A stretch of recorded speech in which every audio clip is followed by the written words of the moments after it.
नमस्कार मित्रांनो, तुमचं स्वागत आहे आमच्या चॅनलवरती।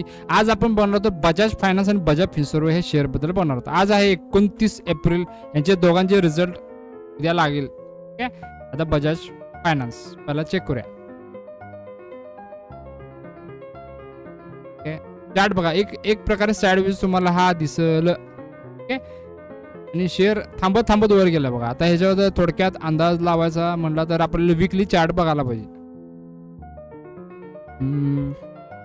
ठीक आहे, तर हा स्टॉक तुम्हाला येणाऱ्या काळात तुम्हाला ह्या रेंजला दिसेल। जरी याला पडायचं असेल तरी हे वर येऊन पडायलाच पाहिजे। ठीक आहे, वर येऊन खाली आला पाहिजे, बरोबर आहे। तर चान्सेस कमी आहेत की खाली येण्याचे दिसणे चान्सेस कमी आहेत, कारण की आता दर चालू आहे 9093, म्हणजे उद्या याचा रिझल्ट पॉझिटिव्ह लागणार। आता बजाज फिन्सर्वचं चेक करूया। दोघांचं पण नाव सेम असलं तर थोडाफार फरक आहे दोघांच्या कंपनीत। बजाज फिन्सर्व ही पॅरेंट कंपनी आहे, बजाज फायनान्स खाली कंपनी आहे। ठीक आहे, याच्यावर पण आपण कधीतरी व्हिडिओ बनवू। थांबायचं चार्ट चेक करूया आपण। बघा, दोघांच्या चार्टमध्ये जमीन आसमान फरक आहे मित्रांनो। मागच्या चार्टचा रेजिस्टन्स सेम होता, हा रेजिस्टन्स सेम नाही बघा। इथं काहीतरी तुम्हाला डिफरन्स दिसत असेल तुम्ही ते शोधून काढा, तुम्ही पण काहीतरी अभ्यास करा।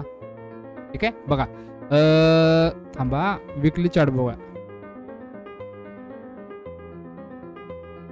ठीक आहे, हा म्हणजे हा शेअर जर वीकली चार्ट बघितला तर ह्यानुसार हा शेअर इथं खाली पत्र यायला पाहिजे। ठीक आहे, असं का तर हे पॅटर्न तयार होईल बघा असं। ठीक आहे, आता हे बजाज फायनान्स तुम्हाला वरती जातील दिसेल, तर बजाज फिन्सर्व तुम्हाला खाली येतील दिसेल। ठीक आहे, आता रिझल्ट आल्यावर याचा काय परिणाम होतो ते आपण चेक करू। धन्यवाद।